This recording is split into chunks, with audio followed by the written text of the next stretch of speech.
Hey tú, espero que estés bien. Yo soy R y te quiero dar la bienvenida a otro capítulo más.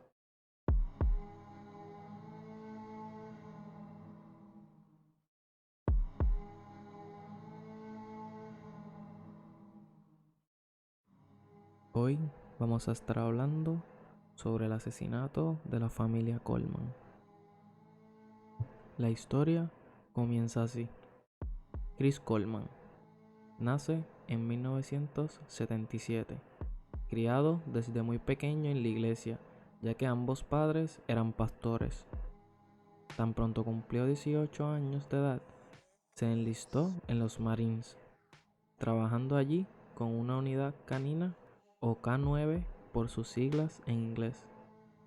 Allí conoció a quien se convertiría en su esposa Sherry, quien trabajaba para el Air Force y con quien se casó en 1997 y luego tendría 2 hijos, Garris y Gavin.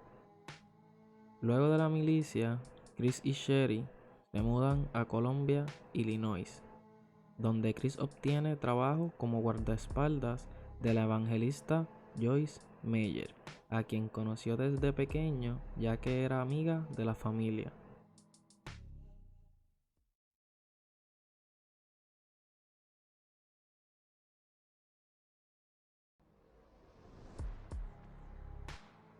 Al parecer, a alguien no le gustaba el trabajo que realizaba su jefa, y el 14 de noviembre del 2008, Chris comienza a recibir una serie de amenazas por email desde este correo electrónico.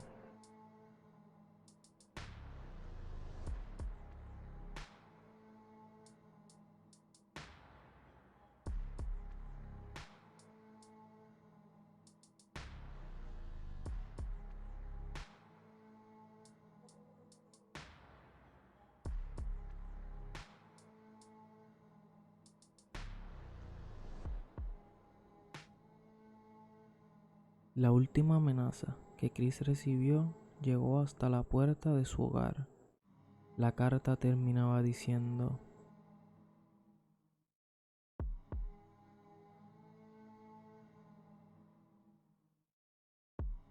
por suerte, un detective era vecino de los Coleman, y al enterarse de que Chris y su familia estaban siendo amenazados, decidió instalar una cámara de seguridad, pero nunca captó nada extraño. Hasta que llegó el día 5 de mayo de 2009. La cámara capta a Chris saliendo de su casa a las 5:43 de la mañana.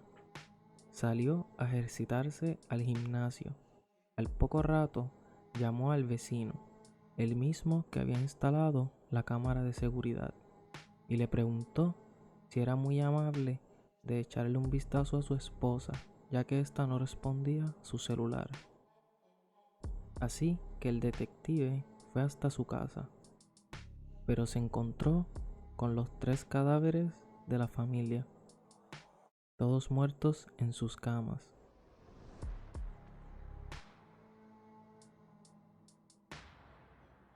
Sherry, de 31 años de edad, Garrett, de 11 años de edad, y Gavin, de 9 años de edad, todos estrangulados en sus camas.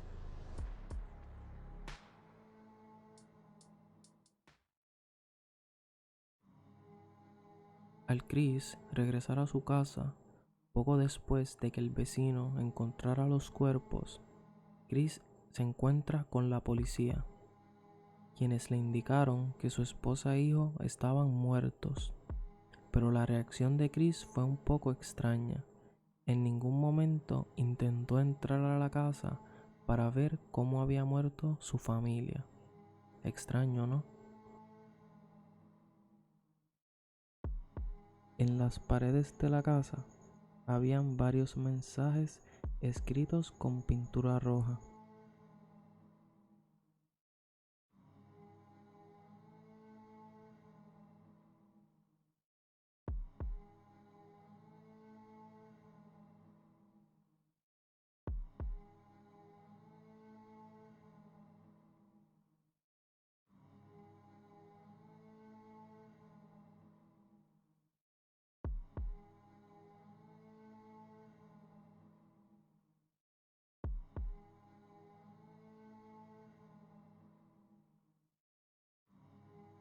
El caso se volvió muy importante para la policía.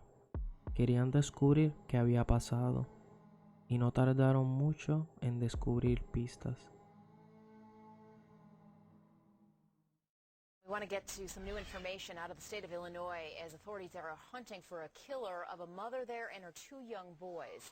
The husband of this group, Christopher Coleman, told police he was at home on Monday night.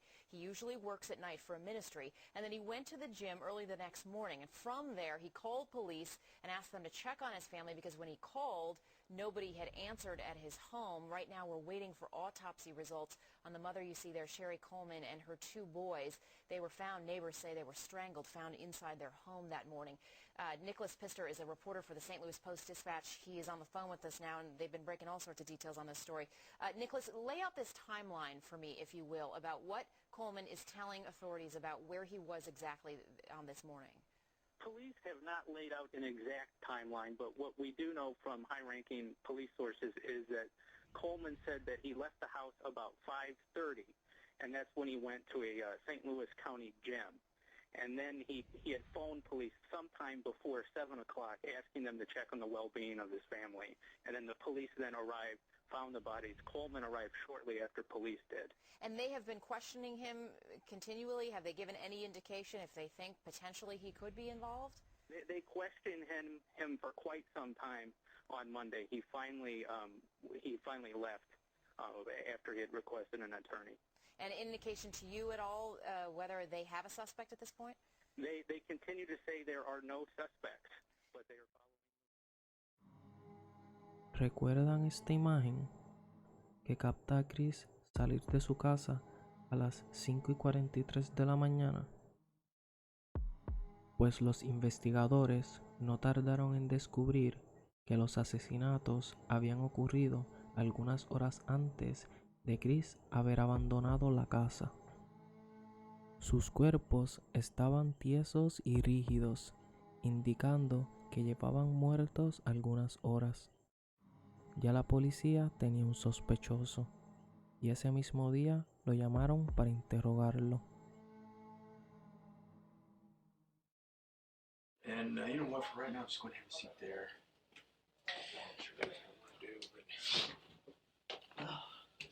Here's another water if you need it.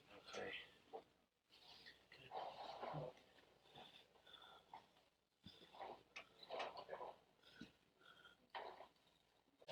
I'll tell you what, for the beginning, let's just start up from when you got up this morning until the time you pulled up at the house. Just kind of walk me through that first, and then we'll go through and kind of explain, talk about some different things as far as the emails you've been getting. Okay? Well, I set my alarm clock for 5:30 and used my phone for my alarm clock. And got up at 5:30, went in the bathroom, put these clothes here I got on, and went to the bathroom, basically got in the truck and left. And drove off. I got to I don't know where I was at, but called Sherry to wake her up, get her going, and she didn't answer, of course.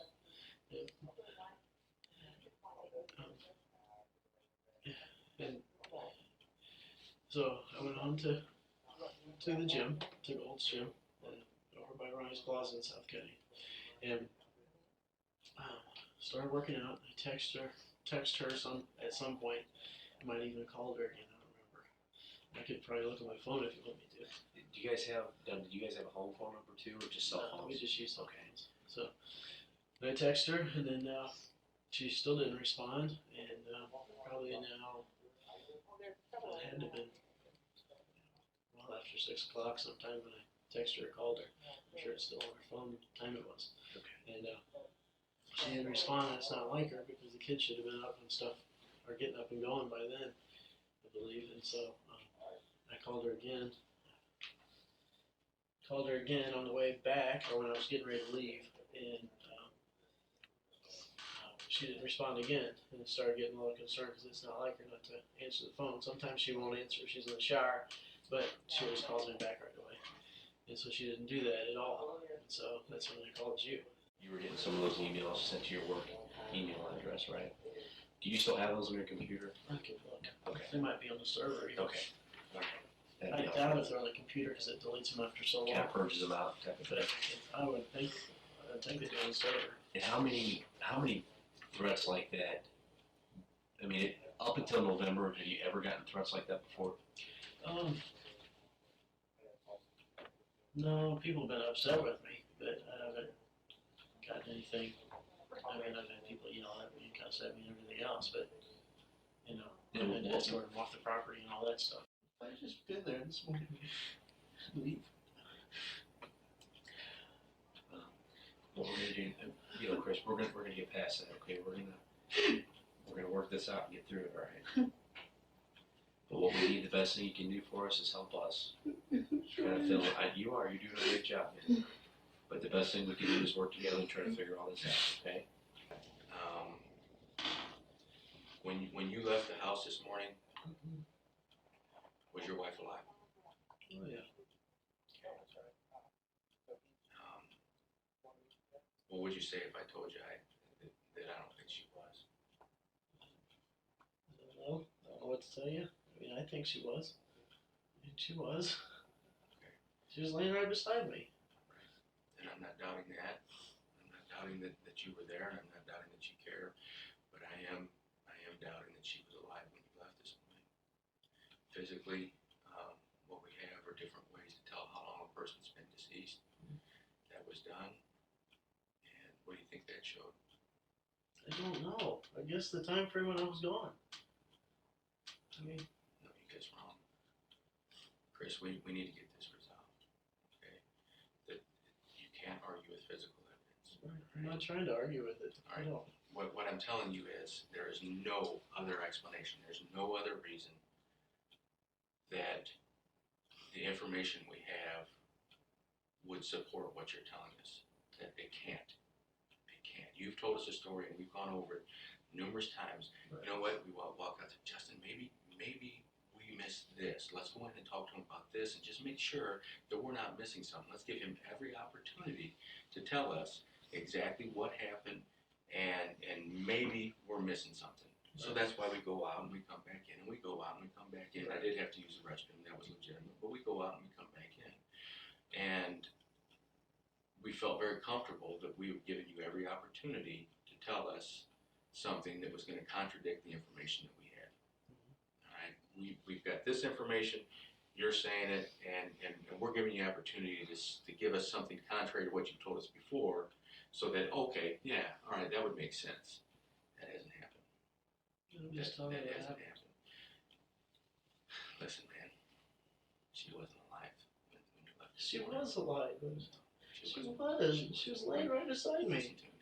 We can go back and forth with this all day long, but the physical evidence doesn't lie. She was not alive when you left this morning. The children weren't alive when you left this morning. Yes, they were. No, come on, Chris. They We gotta get over this.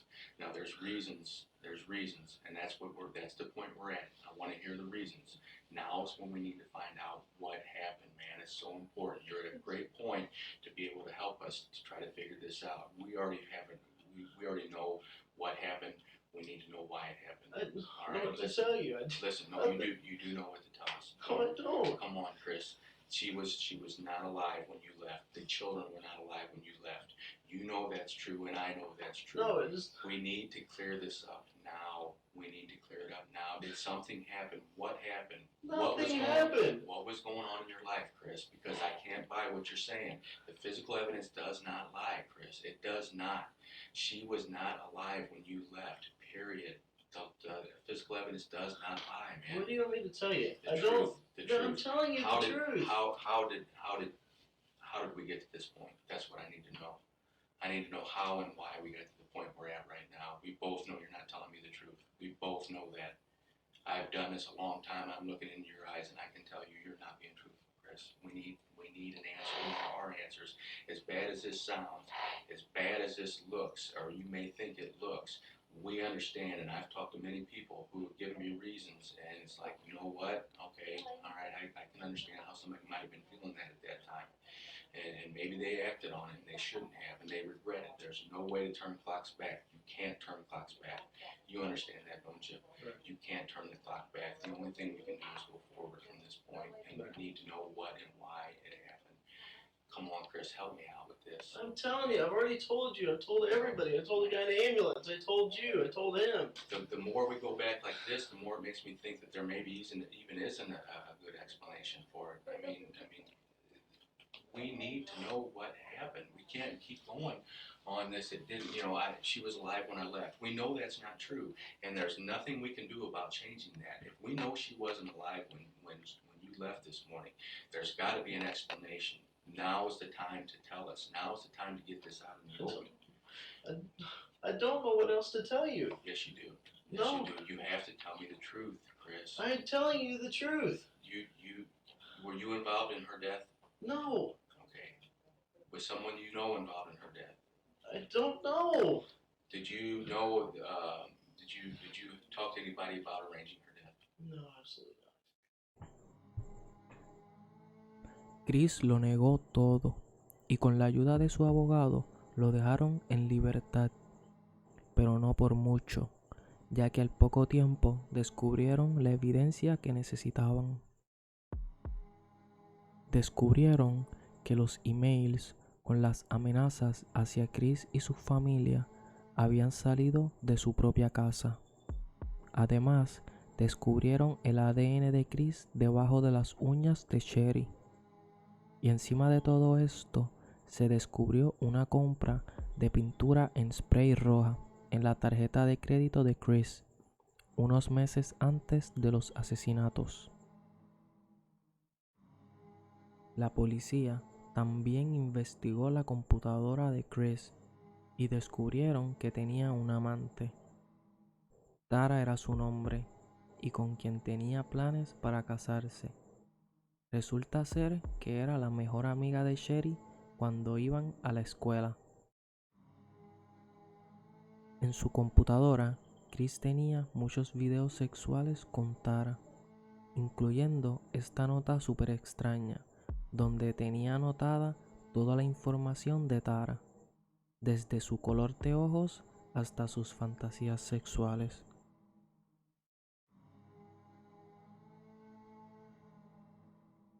La policía habló con ella, pero descubrieron que no tenía nada que ver con los asesinatos.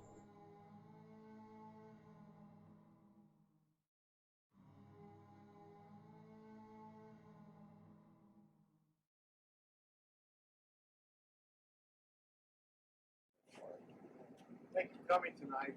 As stated, we have some breaking news. We have made an arrest in the homicide of Sherry, Gavin, and Garrett Coleman. We have a Christopher Coleman in custody.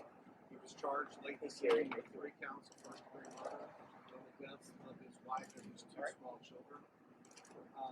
I'd just first like to say that thanks go out to these men and women. This is just a small piece of this investigation. This breaking news, we got some information tonight that secured the warrant. What changed between last week and this week? I've been talking about how we were waiting on some forensic evidence, forensic testimony, different things, and it just all started coming together. And for several days now, we've been close. And it's just tonight there was some more evidence that came forward, and we were able to solidify just a more solid case. The prosecutor felt, as we did, that at this point there was enough time to charge him with this crime. Chris fue condenado a cadena perpetua sin libertad condicional.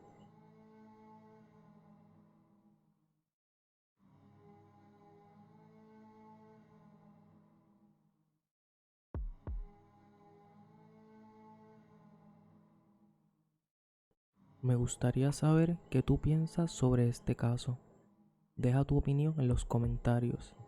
Y si te gustaría apoyarme a seguir creando este tipo de contenido, suscríbete y deja tu like. Hasta la próxima.